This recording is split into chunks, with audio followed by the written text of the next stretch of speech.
अलैकुम दोस्तों। वो 8 तरीके जो रमज़ान में खानों को ज़ाया होने से बचाएं। रमज़ान के बाबरकत महीने का मतलब सिर्फ भूखे रहना और खाना ना खाना ही नहीं, बल्कि इस महीने में दूसरों का एहसास करना, बुराई से दूर रहना और बहुत सी नेकियां करना भी शामिल है। इन सब में एक काम खाने को ज़ाया ना करना भी है और इसका भी सब बहुत ज़्यादा सवाब मिलता है। इस रमज़ान 8 तरीकों के साथ अपने खानों को ज़ाया होने से महफूज करें। नंबर 1, बचे हुए खानों को जमा दें।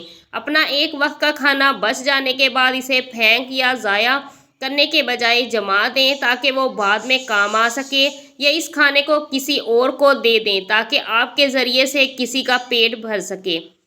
अपनी इफ्तार में बचा हुआ खाना, चावल, मुर्गी या गोश्त जैसी चीज़ें बआसानी जमाई जा सकती हैं और इनका बाद में इस्तेमाल भी किया जा सकता है।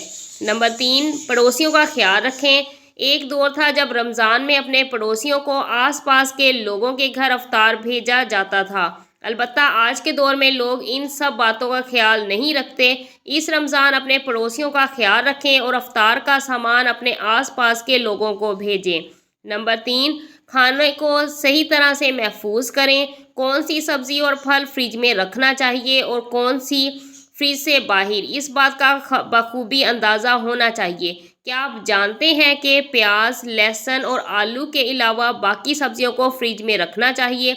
अलबत्ता फलों में केले को फ्रिज से बाहर और बाकी फलों से दूर रखना चाहिए क्योंकि ये बाकी फलों को ख़राब कर देता है। नंबर 4, मंजमद खाना या डब्बा बंद खाना खरीदें। बेशतर लोगों का कहना है कि डिब्बे का खाना या मंजमद खाना सेहत के लिए मुफीद नहीं होता और इसमें विटामिन मौजूद नहीं होते। दर हकीकत इसमें कोई सदाकत नहीं। ये खाना इतना ही फ़ायदेमंद और मुफीद होता है जितना कि बाकी पकवान। इसकी वजह ये है कि ये खाना बनने के फौरी बाद जमा दिया जाता है, जिसकी वजह से इसमें शामिल विटामिन महफूज रहते हैं। डिब्बे का खाना जिसमें फल, गोश्त वगैरह शामिल हैं, बआसानी दस्तयाब हो जाते हैं। हर चंद दिनों बाद बचे हुए खाने का इफ्तार बनाएं। अगर आपके घर में रोज़ाना इफ्तार बनाया जाता है तो इसका सबसे आसान हल ये है कि जो खाना आपकी इफ्तारी में बचता है और आपने इसको जमा दिया है तो इस खाने को आप किसी और दिन की इफ्तारी में इस्तेमाल कर सकते हैं। सहरी और इफ्तारी में बचा हुआ खाना खाने से रिज़्क कम से कम ज़ाया होगा।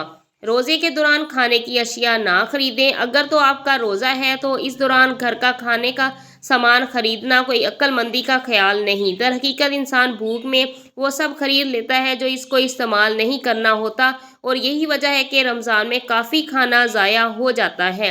रोज़े से फारिग होकर खाने पीने का सामान खरीदें ताकि इतना ही खरीदा जाए जितना इस्तेमाल करना हो। ऑनलाइन खाने की तरकीब ढूंढें। अपने बचे हुए खाने को इस्तेमाल करने के लिए खाने की ऑनलाइन तरकीब ढूंढें जिससे आपका खाना ज़ाया ना हो और आप अपने बचे हुए खाने को बआसानी एक नए तरीके से बखूबी बनाया जा सके। ख़रीदारी की फ़हरिस्त बनाएं। रोज़े के दौरान ख़रीदारी करने के दौरान ऐसी मुतअद्दिद चीज़ें ख़रीद ली जाती हैं जिसका हम इस्तेमाल भी नहीं करते।